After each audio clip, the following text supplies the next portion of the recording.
You cannot be charged for a homicide if the case is still unsolved. A homicide that's unsolved, cold, closed without arrest, no suspect named, no charges filed, means no one has been charged. Period.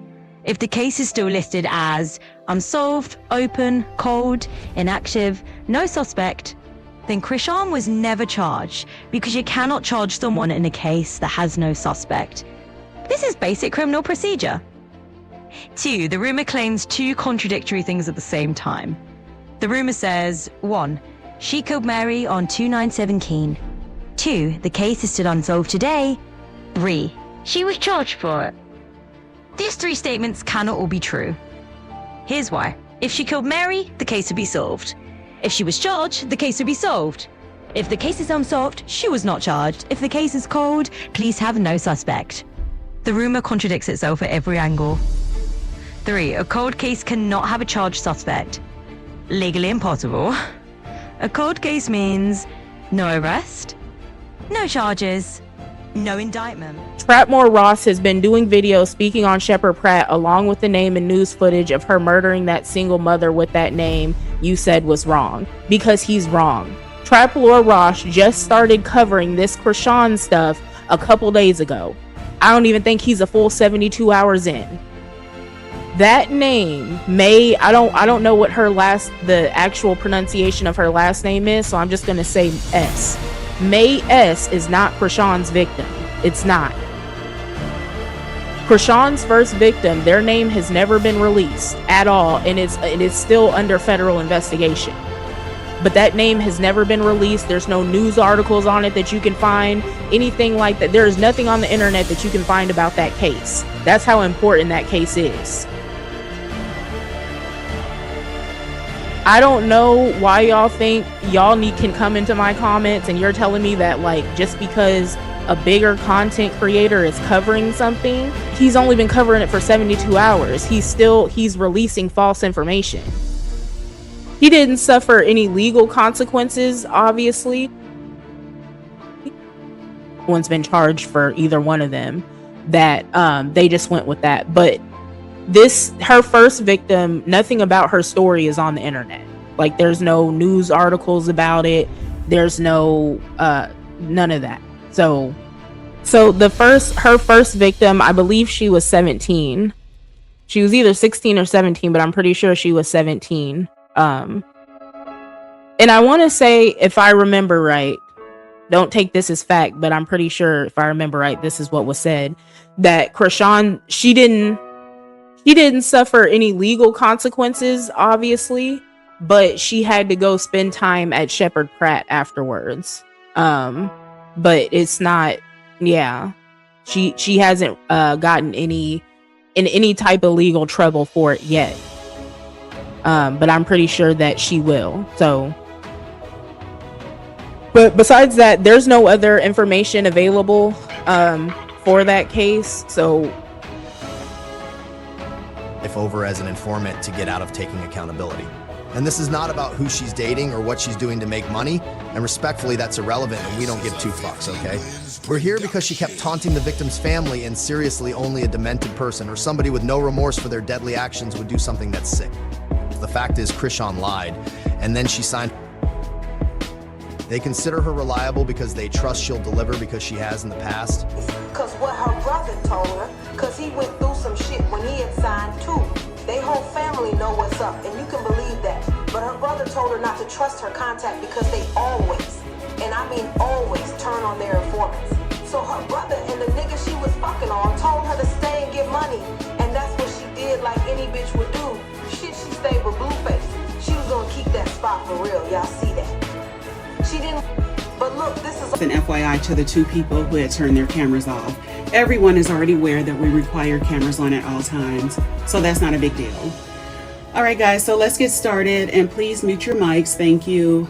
So this particular meeting is extremely important, and that is why we have 331 people in attendance today, which is incredible. And thank you guys for all coming. We're very strategic with all of the invites, so please refrain from mentioning certain names in the meeting today, please. The main goal is to focus on the information provided by Jeremy, Kaylee, and our guest speakers. They will be sharing all of that information that we've been eagerly awaiting. Just a quick side note, after the meeting, we will share a small portion with the other patrons, but Nate and I will review what is suitable. And saying all of that, I want you guys to be aware of your comments and questions. Yeah, the case was we do have this. The Vasquez That family case in was locked today. up. We Mr. also V's have case the is Coast to Coast sealed. partners, along with the Chicago and Oklahoma teams, and our wonderful veteran sub families. So basically, that should indicate the significance of this I think that's a meeting. part of the problem And too so with it should be Rashawn clear is to that everything everyone she does that gets Ms. Malone's sealed time is because she's an approaching. informant. So And yes, this meeting concerns the legal and then informant status. before she was an informant, of course, she had Sean Malone and ties to him, and he was helping her. So you can't just go look this stuff up. So there's only certain people that have any information about this on the internet, stuff like that. Besides that, we don't know anything about it. We've watched some of Peter's videos about it, things like that, right? Ladies and gentlemen, welcome back to Common Sense Court, where today's defendants, the Internet Rumor Committee, have once again been caught running laps around reality like it's a track meet they never trained for. After being confronted with a victim name that doesn't exist, a date that doesn't match, a location Chrissy Elm wasn't in, a case that isn't in any database, a timeline that contradicts separation, and a homicide that magically stayed invisible for 9 years, these scholars of delusion have decided to move the goalpost all the way into the parking lot. Because when you prove the case isn't real, they say, well, actually, nobody knows the victim's name because the case was sealed. When you prove the date as a match, they say, well, actually, the date was never public.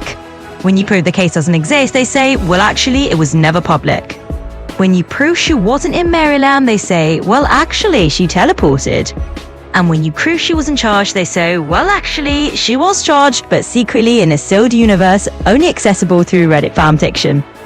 At this point, they're not arguing facts. They're arguing Harry Potter lore, what moving the goalpost actually means. Moving the goalpost is when someone changes the rules of the argument after they've already lost, so they can pretend they didn't lose. It's intellectual cheating. It's debate fraud. It's the mental equivalent of saying, you didn't beat me, I just decided the finish line is now 3 miles further. If a case is sealed, unknown, unnamed, unreported, unlisted, undocumented, uncharged, unfiled, unseen, unmentioned by police, unmentioned by media, unmentioned at courts, unmentioned by the victim family, and unmentioned by reality itself, then congratulations, it does not exist. You cannot have a victim nobody knows, a case nobody filed, a homicide nobody investigated, a suspect nobody charged, and a crime nobody documented, and then claim Chrissy Yarn did it. That's not evidence, that's fan fiction with a concussion. Final words, they didn't discover new information. They didn't unlock a sealed case. It didn't outsmart the system. They got hit with common sense, panicked, and moved the goalpost so far it's now in a different sport. You won the argument, they just refused to accept it.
beings to believe lies than the truth. We drink in lies like water and spit out truth like it's poison. And you wonder why the church is in the condition it's in right now. And why humanity is in the condition it's in right now. Look at how stupid, look at the stupidity